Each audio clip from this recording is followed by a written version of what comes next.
kisah seorang yang disebut dengan Musnad Al-Gharabi, ulama yang disebut dengan Sahibul Musnad wilayah barat yang sudah masuk wilayah Eropa.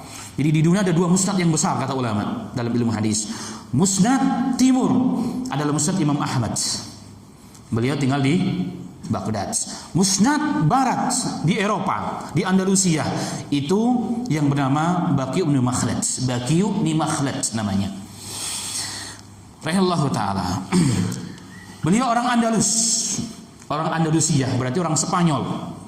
Jadi dulu di zaman beliau Islam sudah masuk wilayah Andalus. Bahkan mengeluarkan banyak ulama-ulama. Al-Qurtubi, tafsir Qurtubi dari mana? Dari sana. Jadi banyak di Eropa itu ulama-ulama kibar sesungguhnya. Di antaranya beliau. Nah, diterangkan beliau umurnya 75 tahun. Gurunya Imam Ahmad 77 tahun. Jadi semenjak kecil beliau telah menuntut ilmu. Bahkan pada umur beliau 20 tahun beliau menuntut ilmu kepada Imam Ahmad. Catatan di sini, selama menuntut ilmu beliau tidak pernah naik kendaraan apapun. Itu catatannya. Bahkan diterangkan di sini, sejarah telah mencatat bahwa hampir 40 tahun beliau berjalan kaki demi untuk menuntut ilmu agama.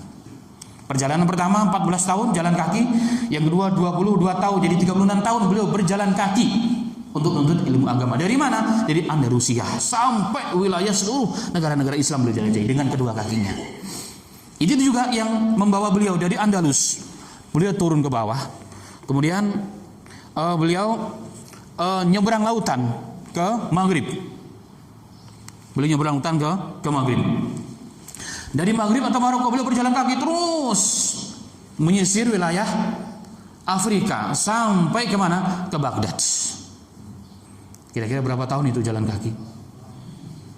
Dari Andalusia, Spanyol, turun ke bawah, nyebrang lautan, turun masuk ke Maghrib sampai ke Baghdad dengan 2 jalan kaki.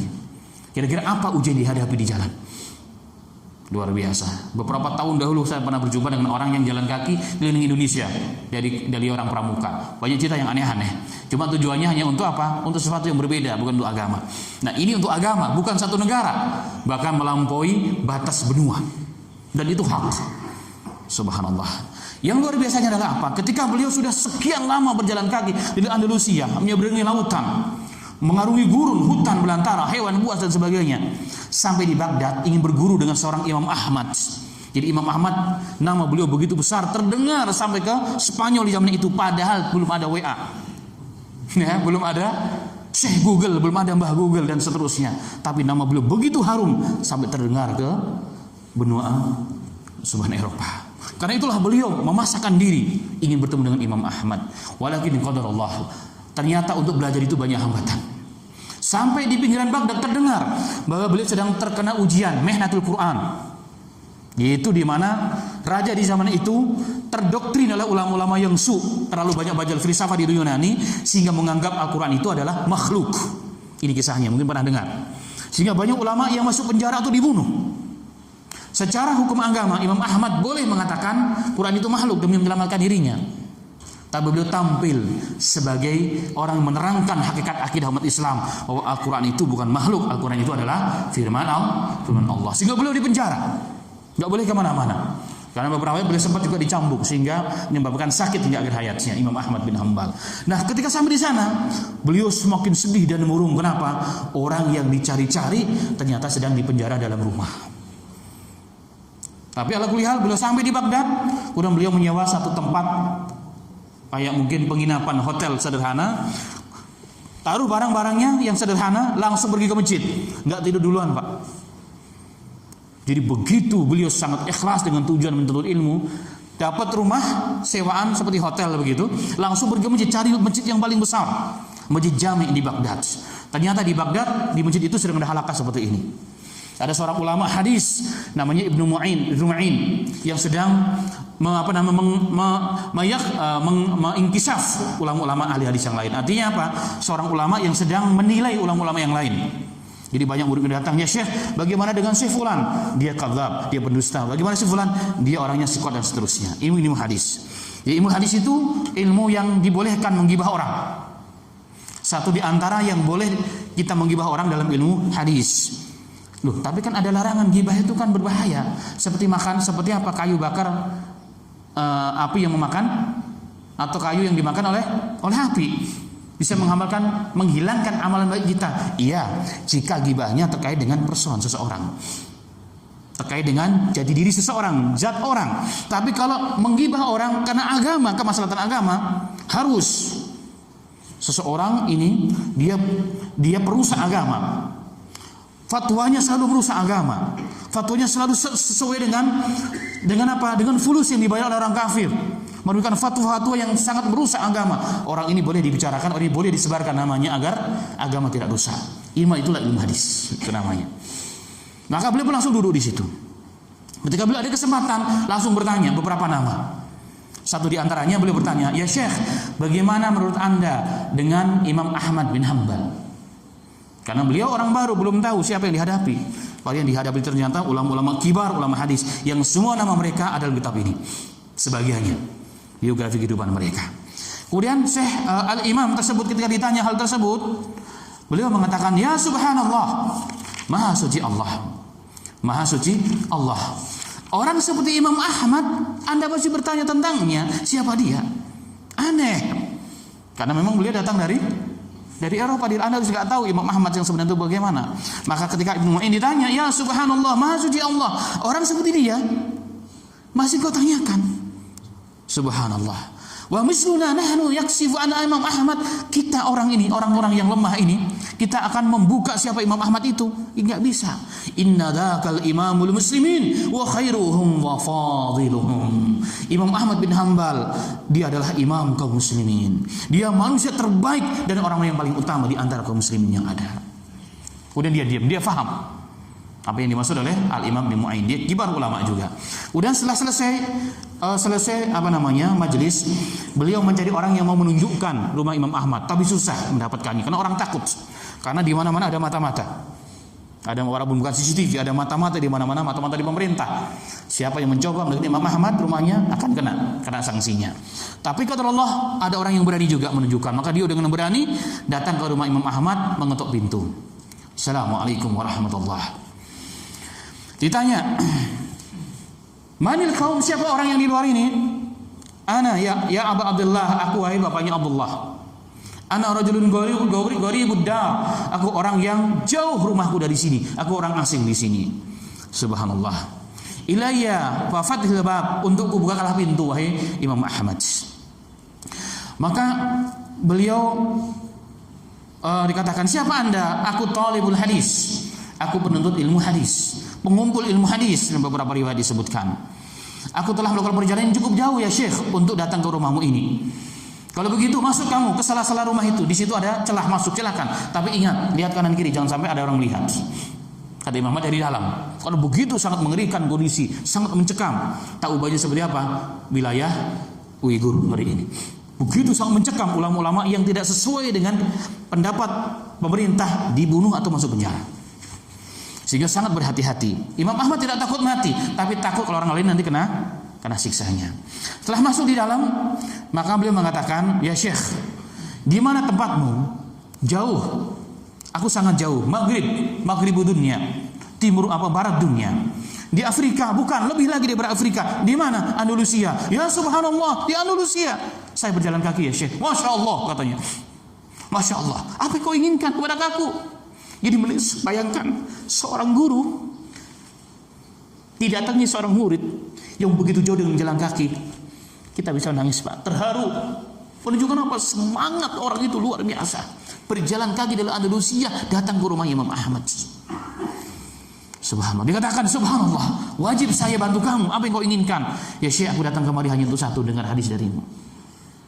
Tapi sayang wahai fulan, kau tahu apa yang telah terjadi padaku?" "Ya saya sudah tahu ya Syekh. Menjelang kedatanganku di Baghdad, aku telah diberitahu oleh manusia bagaimana keadaanmu. Tapi enggak masalah bagiku. Saya orang asing di sini, banyak orang tidak tahu, orang enggak akan curiga denganku. Jika Anda mengizinkan, aku akan datang kepadamu setiap hari seperti peminta-peminta. Walaupun kamu hanya memberikan satu hadis, cukup bagiku. Lah kafani, cukup bagiku. Bagaimana caranya? Setiap hari aku akan berpakaian seperti orang peminta-minta. Tetapi di dalamnya aku sudah siapkan pulpen dan kertas. Kalau saya bilang kepadamu, al-ajru rahimakallah, pahala, keutamaan berikan aku wahai rahimakallah, maka ingat itu adalah suaraku. Maka bukanlah pintu untukku. Maka sudah sepakat. Saya akan ajarkan kamu 1 hadis, 2 hadis setiap hari, dengan catatan jangan ada selagi kau belajar denganku, jangan kau duduk dengan para alim ulama di masjid-masjid besar. Kenapa? Karena mereka akan tahu siapa kamu, kemudian mereka akan sama-sama mengikuti geramu dan caramu datang kepada belajar. Ini akan mengakibatkan apa? Perkara yang besar bagi pemerintah Islam. Jadi beliau sangat tetap masih menjaga. Maka betul, setiap hari Syekh Baqi bin Makhlad ini datang dengan berpakaian seperti peminta-minta, Allah ajru rahimakumullah, dibukakan masuk diajarkan 1-2 hadis, sehingga terkumpullah sampai 300 hadis. Jadi berapa lama itu? 1 tahun berarti kan? Hampir 1 tahun lebih.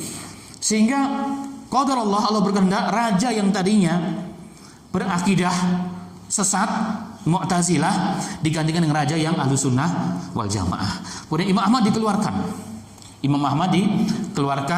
dari penjara rumah. Kemudian beliau kembali boleh menyampaikan hadis dan mengajar umat manusia.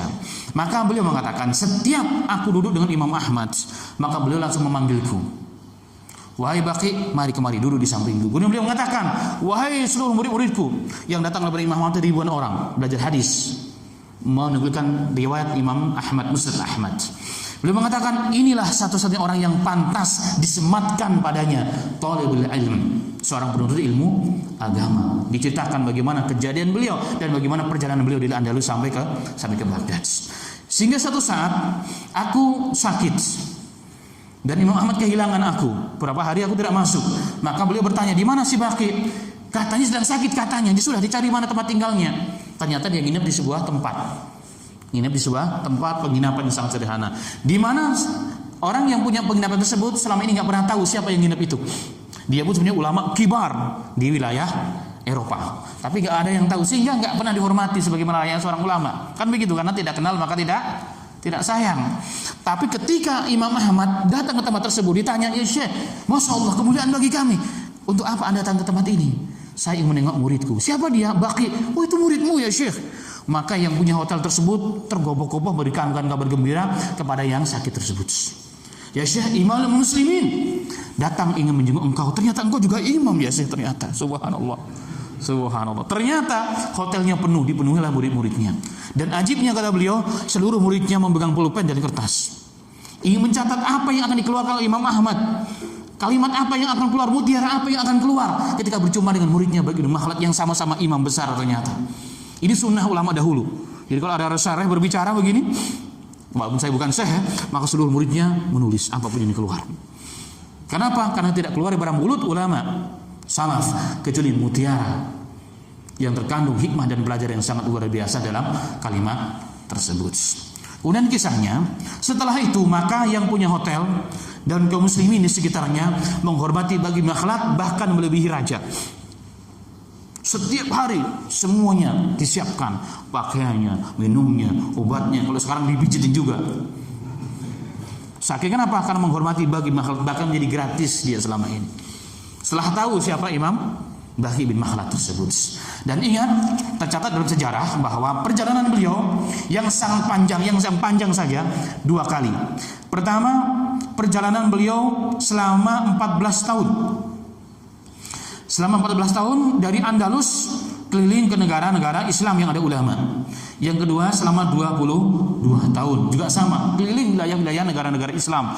Hijaz, itu termasuk Yaman, Arab Saudi dan sekitarnya, ke wilayah Syam, Baghdad, Mesir dan sebagainya, didatangi dengan kedua kakinya. Diriwayatkan oleh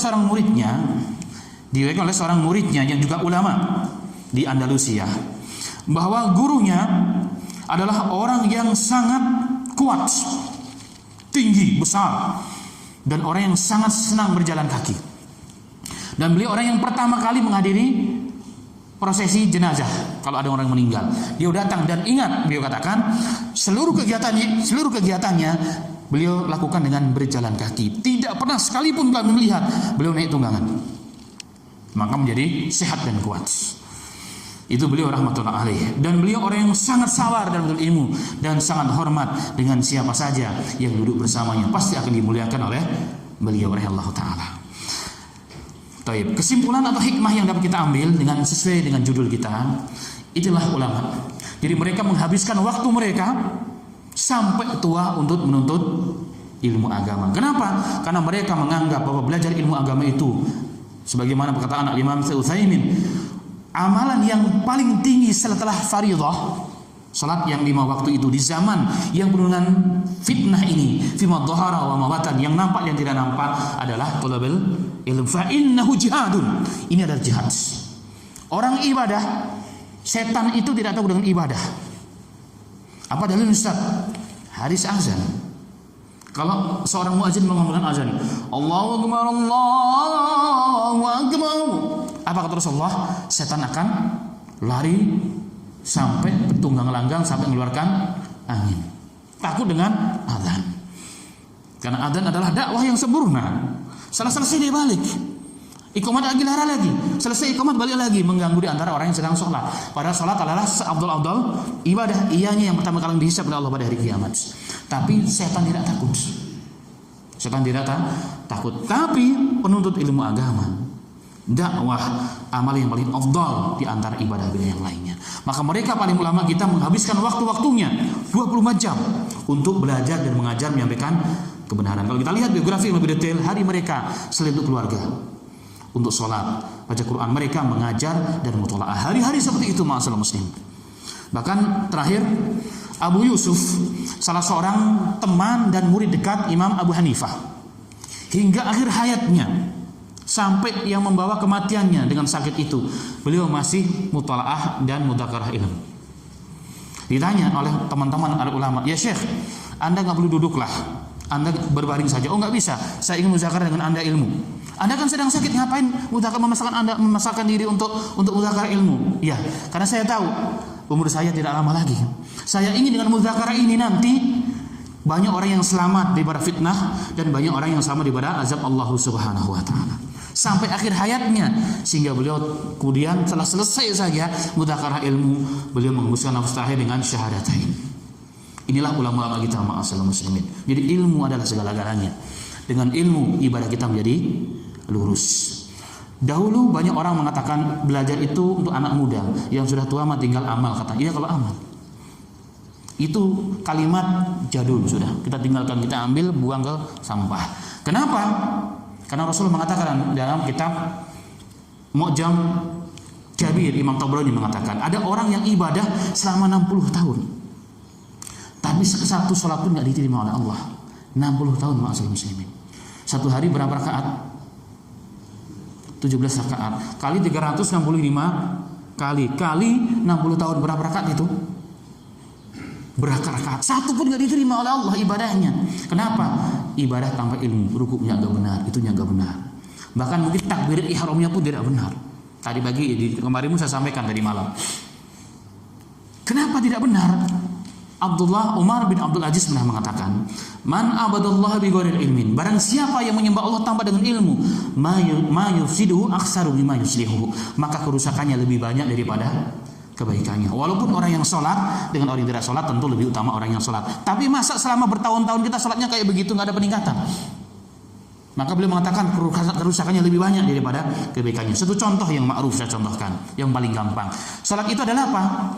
Amalan khusus yang diawali dengan takbiratul ihram, Allahu akbar, diakhiri dengan salam. Takbiratul ihram itu ucapan, bukan mengangkat tangan. Angkat tangan itu sunnah. Yang wajib adalah kalimat Allahu akbar.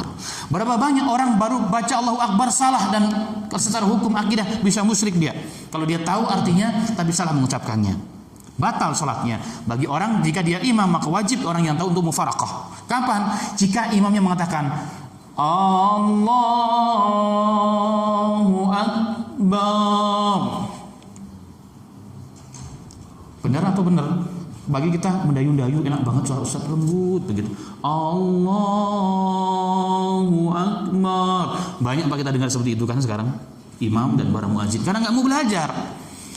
Itu fatal. Bahkan ulama mengatakan man qala Allahu wa man qala akbar faqad kafar, dia telah kafir secara hukum akidah. Jika dia faham dan mengerti dan dia tetap mengucapkan hal tersebut. Kenapa? Karena kalimat Allahu artinya apakah Allah?